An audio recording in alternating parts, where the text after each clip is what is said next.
Bună! Sunt Mădălina, psihoterapeut și mama lui Vlad.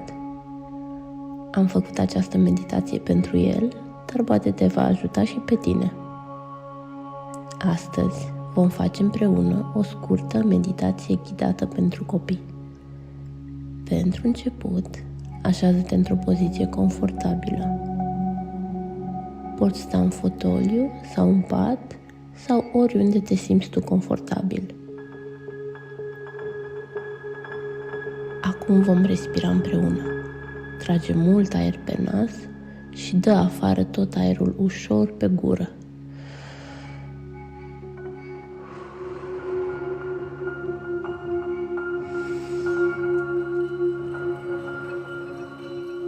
Foarte bine. Să repetăm. Tragi mult aer pe nas și dai afară tot aerul ușor pe gură.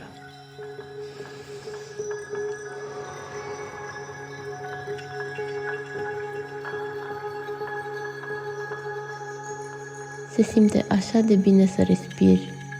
Simți cum tot corpul ți se relaxează și devine din ce în ce mai ușor. Cu fiecare respirație, corpul tău devine din ce în ce mai ușor.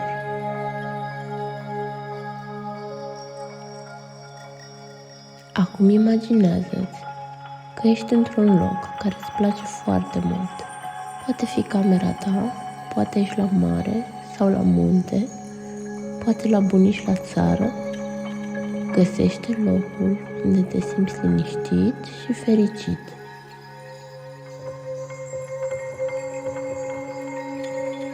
Imaginează-ți că acum ești în acest loc și fiind în acest loc care îți place așa mult, începi să tragi aer ușor pe nas și dai tot aerul afară pe gură.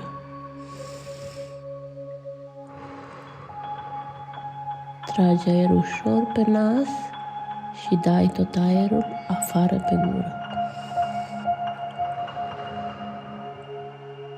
Simți cum aerul care intră pe nas este un pic mai rece decât aerul care iese pe gură și care este mai cald.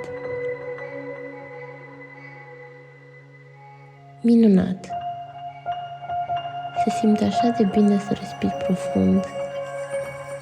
Vreau să știi că data viitoare când te simți furios, trist, dezamăgit sau orice altă emoție te vizitează, gândește-te la un loc care îți place mult. Tragi în piept aer, dai aerul afară și îți imaginezi cum ce este greu iese din corpul tău odată cu aerul pe care îl expiri.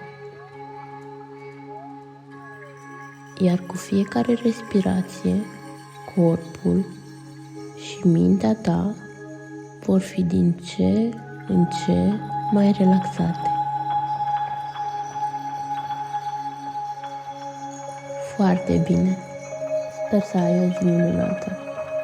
Chiar dacă nu va fi minunată, pentru că se mai întâmplă și asta, amintește-ți de arma ta secretă, respirația.